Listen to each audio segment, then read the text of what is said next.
Hello, అందరికీ జై భీమ్.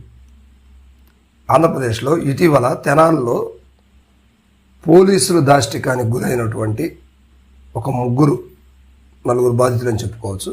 ముగ్గురిని నడి రోడ్డు మీద థర్డ్ డిగ్రీ ప్రయోగించి వారిని బహిరంగ ప్రదేశాల్లో పోలీస్ డిపార్ట్మెంట్ చేయకూడని పని చేసిందని చెప్పేసి నెటిజన్స్ కావచ్చు, ఆంధ్రప్రదేశ్లో దళిత సంఘాలన్నీ కూడా ఉగ్ర రూపం దాల్చి రోజుకొక పరిధిలో ధర్నాలు, నిరసనలు, రాస్తారోకోలు తెలియజేస్తూ ఉన్నారు. సో ఇది ఎలా ఉంటే మరి పార్టీ నుంచి కూడా ఏదో ఒక పార్టీ నుంచి కూడా మద్దతు అయితే కావాలి కదా. సో అదేవిధంగా ప్రస్తుతం ప్రతిపక్ష పార్టీ అనేటువంటి వైఎస్ఆర్సీపీ పార్టీ అధ్యక్షుడు జగన్మోహన్ రెడ్డి గారు, మాజీ సీఎం గారు ఈరోజు తెనాలి వెళ్ళడం జరిగింది. ఎందుకు? ఆ బాధితులను పరామర్శించడానికి. సో ఇప్పుడు అక్కడ జాన్ విక్టర్ కావచ్చు, ఇంకా మిగతా వారిని కూడా వారి కుటుంబాల దగ్గరికి వెళ్ళేసి వారిని పరామర్శించి వాళ్ళు ఇట్లా కొట్టిన వీడియో చూడండి అని చెప్పేసి జగన్మోహన్ రెడ్డి గారికి చూపించడం. జగన్మోహన్ రెడ్డి గారు మీరు భయపడొద్దు, మేము ఉన్నాము, పార్టీ అండగా ఉంటుంది, ప్రత్యేకంగా నేను కూడా మీకు అండగా ఉంటాను, మీకు ఎలాంటి ప్రాబ్లం రాదని చెప్పేసి కూటమి ప్రభుత్వం మీద విరుసుకుపడి కొంతసేపు కూటమి విఫలయత్నం గురించి రాష్ట్రంలో వారు చేసినటువంటి కార్యక్రమాలు అవి ఫెయిల్ అవ్వటం, సో దానివల్ల అట్టడుగు స్థాయి వాళ్ళు బాగా ఇబ్బందులు పడటం అనేది జరుగుతుందని చెప్పి జగన్మోహన్ రెడ్డి గారు కొంతవరకు మాట్లాడారు. అంతరం ర్యాలీ జరిగింది. ఆ ర్యాలీలో కూడా ప్రభుత్వాన్ని బాగా విమర్శిస్తూ, ఘాటైన విమర్శలు చేస్తూ ఈరోజు అక్కడ కార్యక్రమం చేయడం జరిగిందనమాట జగన్మోహన్ రెడ్డి గారు. సరే, అయిపోయిందంతా బాగానే ఉంది. కానీ ఆంధ్రప్రదేశ్లో కొన్ని పత్రికలు కావచ్చు, కొన్ని టీవీ ఛానల్స్ కావచ్చు, వాళ్ళు గంజాయి అమ్ముకునే వాళ్ళని, వాళ్ళు తప్పుడు మనుషులని, రౌడీ షీటర్స్ అని, వాళ్ళని కలవడానికి వెళ్ళాడు ఇంకొక 420 గాడు, లేకపోతే ఇంకొక కేసులో ఉన్నటువంటి వ్యక్తి, అట్లాంటి వ్యక్తి, ఇట్లాంటి వ్యక్తి అని చెప్పేసి రకరకాల జగన్మోహన్ రెడ్డి గారిని ట్రోల్ చేస్తా ఉన్నారు. ఇక్కడ నేను ఈ వీడియో అయితే జగన్మోహన్ రెడ్డి గారికి ఫేవర్గా లేకపోతే కూటమికి వ్యతిరేకంగానే కాదు, జనరల్గా సహజంగా మానవత్వంతో ఆలోచించాల్సినటువంటి సమయం ఈ సమయం. ఇప్పుడు ఏంటంటే పొలిటికల్గా కావచ్చు, బిజినెస్ పరంగా కావచ్చు, ఆంధ్రప్రదేశ్లో కాదు యావత్ భారతదేశంలో తప్పు చేయని వాళ్ళు అంటూ ఎవరు లేరు. ఈరోజు ఒక గొప్ప స్థాయికి వెళ్ళినటువంటి ప్రతి ఒక్కళ్ళు కూడా వాళ్ళ బ్యాక్గ్రౌండ్ చూస్తే ఖచ్చితంగా ఎక్కడో ఒక చోట వాళ్ళు తప్పు చేసి అక్రమ సంపాదన ఆర్జించే వాళ్ళు పెద్దవైన ఉన్నారు. కానీ అంతేగాని కష్టపడి కూలి చేసుకొని పై స్థాయికి వచ్చినటువంటి వాళ్ళు ఎవరు లేరు. ఒక రేంజ్లో వచ్చిన వాళ్ళు ఎవరు ఉన్నారంటే వాళ్ళు ఎంప్లాయీస్ అయి ఉంటారు.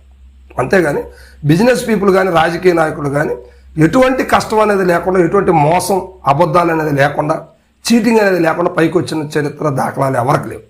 సో ఇప్పుడు వాళ్ళు దళితులు కాబట్టి, ఎస్సీ ఎస్టీ బీసీ మైనారిటీస్ కాబట్టి వాళ్ళు రౌడీ షీటర్లు అంటున్నారు, గంజాయి అమ్ముతున్నారు.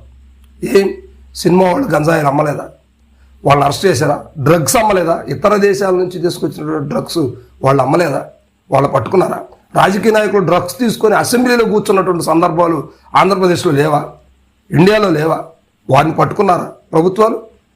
మరి ఎందుకు ఇలాగా ఒక సామాన్యుడిని, ఒక పేదింటికి జరిగినటువంటి అన్యాయం గురించి జగన్మోహన్ రెడ్డి గారు వెళ్ళి మాట్లాడితే దాన్ని ప్రశ్నిస్తా ఉన్నారే? జరిగినటువంటి అన్యాయం అది అన్యాయం కాదా? అది పాపం అనిపించట్లేదా? తప్పు, వాళ్ళు చేసిన తప్పే. వాళ్ళు రౌడీ షీటర్లు కావచ్చు, గతంలో వాడి మీద గంజాయి కేసులు ఉండొచ్చు, కానీ పోలీసులు చెప్పేవన్నీ వాస్తవాలు అంటారా? పోలీసులు ఇచ్చినటువంటి స్టేట్మెంట్ కానీ అవన్నీ నిజాలని అంటారా? అంటే వాళ్ళ వైపు నుంచి నిజాలు అంటే పోలీసులు వేరే వాళ్ళకి చేస్తే, ఓసీలకి చేస్తేనేమో పోలీసులు తప్పుడు వాళ్ళ, ఎస్సీ ఎస్టీ బీసీ మైనార్టీకి చేస్తేనేమో పోలీసులే మంచివాళ్ళు, వీళ్ళే తప్పుడు వాళ్ళ. ఇదేమి న్యాయం? హోమ్ మినిస్టర్ గారికి ఈ విషయం ఎక్కడా గ్రహింపు లేదు, ఎక్కడ లేదనేది ఎందుకు తెలుసుకోలేకపోతున్నారు? సరే, అక్కడ జగన్మోహన్ రెడ్డి వచ్చారని కాదు, ఒకవేళ జగన్మోహన్ రెడ్డి గారు అధికారంలో ఉండి చంద్రబాబు నాయుడు గారు ప్రతిపక్ష నాయకుడు ఉండి వచ్చి చూడడానికి వచ్చినా కూడా వైఎస్ఆర్సీపీ వాళ్ళు ఇదే మాటలు మాట్లాడతారు. సో ఇప్పుడు నేను అంటే ఇక్కడ పార్టీల గురించి అని కాదు, ఎవరైనా ఒక వ్యక్తి, ఒక ఉన్నతమైన వ్యక్తి, మాజీ సీఎం జగన్మోహన్ రెడ్డి గారు వచ్చి మాట్లాడిన దాన్ని ట్రోల్ చేయాల్సిన అవసరం అయితే లేదు కదా. ఆ కుటుంబానికి అండదండగా, చేదోడు వదులుగా నేను ఉంటానని చెప్పినటువంటి జగన్మోహన్ రెడ్డి గారిని విమర్శించాల్సిన అవసరం లేదు. ఎందుకంటే రాష్ట్రంలో అలాంటివి చాలా జరిగినాయి. ఆ ప్రభుత్వంలో జరిగినాయి, ఈ ప్రభుత్వంలో జరిగినాయి. ఎక్కడ జరిగినా కూడా జరిగేది దళితుల మీదనే, ఎస్సీ ఎస్టీ బీసీ మైనార్టీస్ మీదనే జరుగుతాయి. ఈ రాష్ట్రంలో కావచ్చు, ఈ దేశంలో కావచ్చు. అలాంటిది ఒక సామాన్యుడిని, ఒక పేద కుటుంబాన్ని పలకరించి వచ్చిన దానికి రకరకాలు గంజాయిలని, డ్రగ్స్ అని ఎవరు చేయకుండా ఉన్నారు ఆంధ్రప్రదేశ్లో? నేను ఇప్పుడు ఈ వీడియోస్ ముఖంగా అడుగుతున్నాను, ఆంధ్రప్రదేశ్లో ఎవరు చేయకుండా ఉన్నారు తప్పులు? వీళ్ళందరూ తప్పు చేయకుండా రాజకీయంలో ఇన్ని వేల కోట్లు దోసుకుంటున్నారా? మట్టి, ఇసుక, నీళ్లు కంపెనీలు పెట్టేసి కంపెనీలు మాయ చేస్తూ కోటాను కోట్లు, లక్షల, వందల, వేల లక్షల కోట్లు సంపాదిస్తున్నటువంటి ఇలాంటి వాళ్ళందరిని పక్కన పెట్టేసి ఒక పేద కుటుంబం తప్పు చేయని వాళ్ళంటే ఎవరున్నారు? వాళ్ళకేదో జరిగితే వాళ్ళని చూడటానికి వెళ్ళిన దాని గురించి ఇలా సిగ్గుండాలి మాట్లాడటానికి కూడా. అంటే ఎస్సీ ఎస్టీలు అయితే రోడ్ల మీద పెట్టి కొట్టేస్తారా? అది పోలీసులు కరెక్ట్ అంటారా? ఎక్కడుంది? ఏ ఆర్టికల్లో ఉంది? ఏ సెక్షన్లో ఉంది? నడి రోడ్ల మీద 3rd డిగ్రీ ప్రయోగించమని, పైగా వాళ్ళు లెగుస్తున్నారని చెప్పి కాళ్ళు వేసి బూట్ కాళ్ళతో తొక్కి మరీ 3rd డిగ్రీ ప్రయోగించమని ఎక్కడుంది? సో ఏంటి? ఎడిపోతుంది రాష్ట్రం, ఎడిపోతుంది దేశం. ఏంటి ఇవన్నీ? అంటే ఎస్సీ ఎస్టీల మీద దాడులు జరిగితేనేమో తప్పులు జరిగినవన్నీ కూడా పోలీసులు కరెక్టు, ఆ కొట్టినోళ్ళు కరెక్ట్ అనమాట. అదే పోలీసులకి ఏదైనా జరిగితేనేమో అది ఓసీలకు జరిగిన దాని మీద సంబంధించి ఆ పోలీసులు తప్పు అవుతుంది. అంటే ఇక్కడ జరిగినది ఎస్సీలా, ఎస్టీలా, బీసీలా, మైనారిటీస్ అని కాదు. రాష్ట్రంలో చాలామంది ప్రశ్నిస్తారు. ఇదే అంత ఊరికే పోదు. రాష్ట్రంలో చాలామంది చూస్తూ ఉన్నారు, చదువుకున్నటువంటి విజ్ఞానవేత్తలు చాలామంది చూస్తూ ఉన్నారు. చాలా తప్పు ఇది. ఇమీడియట్లీగా అటువంటి వారి మీద చర్య తీసుకోవాలి. ఫస్ట్ వాళ్ళు చేసిన తప్పే, వాళ్ళ మీద కేసులు నడుస్తున్నాయి. అందుకని నీ ఇష్టం మీరు రోడ్ల మీద పడి కొట్టేస్తారా? కరెక్ట్ కాదు కదా. సో జగన్మోహన్ రెడ్డి గారు చేసింది అది 100% కరెక్ట్. దాన్ని ప్రశ్నించేటువంటి, విమర్శించేటువంటి పరిస్థితి మీకు ఎవరికి లేదు. గతంలో కూడా చాలా జరిగినాయి. టీడీపీ ప్రభుత్వంలో, వైఎస్ఆర్సీపీ ప్రభుత్వంలో జరిగినాయి. అప్పుడు టీడీపీ వెళ్ళి పరామర్శించిందా?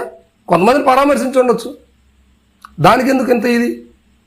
సో ఇదనమాట రాష్ట్రంలో ఏంటంటే వాళ్ళు వెళ్ళారు కాబట్టి దాని మీద ఏదో ఒకటి యాంటీ వార్త ప్రసరించాలి, చేయాలి. అక్కడ పోయేది అప్పుడు అక్కడ ఎవరి కుటుంబాలు నాశనం అయిపోతున్నాయి? పేదవాళ్లే కదా పోతుంది. దాన్ని మాత్రం పట్టదు.